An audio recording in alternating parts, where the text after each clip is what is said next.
ज़िंदगी दोस्तों चलने का नाम है और जितने भी क्लाइमेटिक कंडीशंस हों, अप डाउन्स हों, गर्मी सर्दी बहार, तो ज़िंदगी जो है वो तो चलती ही रहती है।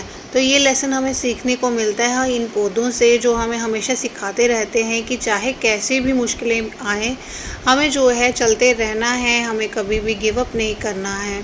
Hello everyone, welcome back to my channel botanical garden.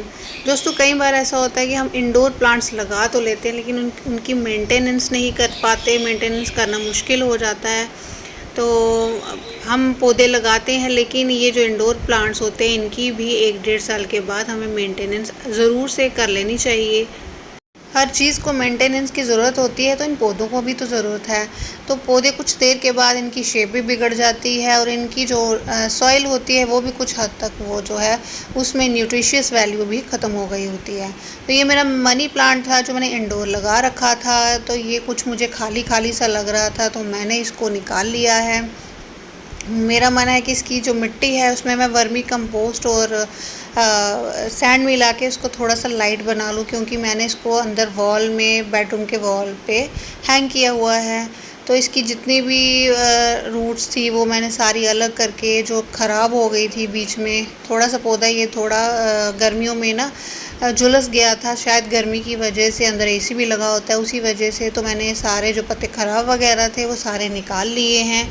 तो हमें जो है ऐसे इंडोर प्लांट्स को मेंटेन करने के लिए इनकी मिट्टी को टाइम टू टाइम जो है बदलते रहना चाहिए। ज़्यादा नहीं तो कम से कम 1 साल के बाद तो इसकी मिट्टी को चेंज करना चाहिए, और नए प्लांट्स जो हैं उनमें थोड़ा सा ब्रांचेस जो है नई नई आप ऐड करके उसको फिर से जो है रीन्यू करके या रीग्रो करके फिर से अपने अपने इंडोर जो है अपने रूम के अंदर लगा सकते हैं। तो मैंने जो इसकी टहनियाँ नीचे से निकाली हैं, तो बहुत सारी रूट्स ऐसी थी जो पीली पड़ चुकी थी, तो उनको मैंने अलग कर लिया है, निकाल लिया है।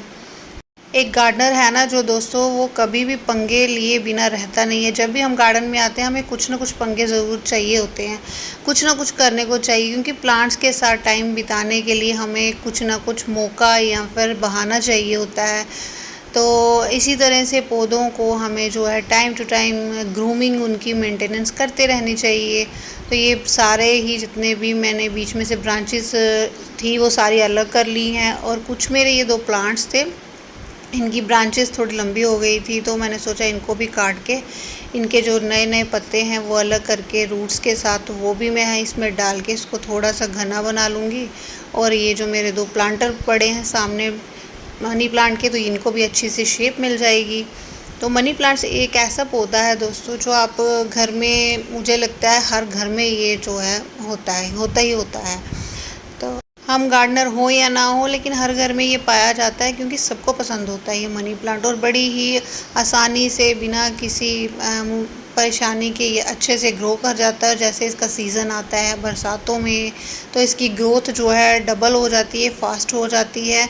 हार्डली क्या मांगता है, थोड़ा सा कोकोपीट और वर्मी कंपोस्ट और सैंड अगर हम मिट्टी में मिला लें तो इसकी मिट्टी जो है वेल ड्रेन बन जाती है। और ग्रोइंग सीज़न में इसको थोड़े से वर्मी कंपोस्ट को अगर आप डाल दें 1-1.5 महीने के अंदर, तो ये अच्छी ग्रोथ दिखाता है। और अगर आप वर्मी कंपोस्ट ही डालते हैं या फिर और कोई फर्टिलाइज़र नहीं भी डालते, तब भी ये ग्रोथ जो है आपको दिखाता ही रहेगा। ग्रोथ इसकी कभी भी जो है बंद नहीं होती है, और सीज़न के साथ ही ये ग्रोथ होनी इसकी शुरू हो जाती है। और तो मैंने इसकी सॉइल टेक्सचर के लिए थोड़ी सी वर्मी कंपोस्ट प्लस कोकोपीट को मिक्स कर लिया है, ताकि इसकी मिट्टी जो है थोड़ी सी लाइट हो जाए। मिट्टी को भी मिक्स कर लिया है अच्छे से, तो इस पॉट में मैंने इसको भर लिया है।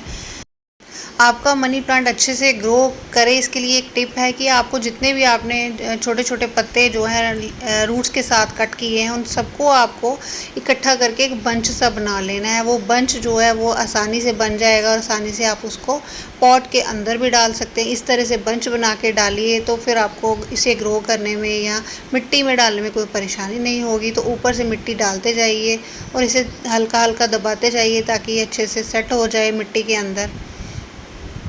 तो दोस्तों इसी तरह से फिर आप अपने किसी भी मनी प्लांट को बुशी बना सकते हैं, क्योंकि एक आध पत्ता लगा के पौधा कभी भी बुशी नहीं होगा। इसी तरह से कम 8 से 10 पत्ते आपको काट के बंच बना के इस तरह से लगा लेना है, और 15 से 20 दिन के अंदर अंदर आप देखेंगे कि अच्छे तरह से अच्छे तरह से ग्रो करेगा। और इसको हमेशा आप लगाने के बाद किसी भी शेडेड एरिया में रख सकते हैं, धूप में नहीं रखिएगा। धूप में जो भी अब हम कटिंग लगाते हैं तो वो कभी ग्रो नहीं होती है, शेड में ही उसे जो है अच्छे से ग्रो होने का मौका मिलता है। तो ये आप देख सकते हैं स्क्रीन पे थोड़ी सी शाम हो गई थी इसीलिए अंधेरा दिख रहा है आपको। तो सुबह फिर मैंने इस पौधे को पानी देकर, रात को ही पानी दे दिया था, तो मैंने उठा लिया है।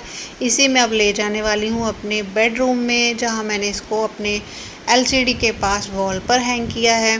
तो इस तरह से मैं इसको डेकोर पीस बनाकर तैयार कर लूँगी। पहले ही बनाया था मैंने, और एक छोटा सा रिबन मैंने इसको बांध दिया है नॉट लगा के। ये बहुत ही अच्छा लग रहा था, तो बिना पैसे खर्च किए मैंने बहुत प्यारा सा डेकोर पीस ये तैयार कर लिया है। आप भी अपने घर में इस तरह के छोटे छोटे से डेकोर पीस जो हैं तैयार कर सकते हैं। और अपनी जहाँ पर आपका टीवी वगैरह लगे हैं, इलेक्ट्रॉनिक डिवाइसेस लगे हैं, उनके पास इनको ज़रूर से हैंग कीजिए, क्योंकि ये जो है मनी प्लांट आगे पीछे की टॉक्सिक गैसेस को टाइम टू टाइम जो है एब्जॉर्ब करता रहता है और आपके लिविंग रूम या बेडरूम को फ्रेश रखता है। Thank you so much for watching.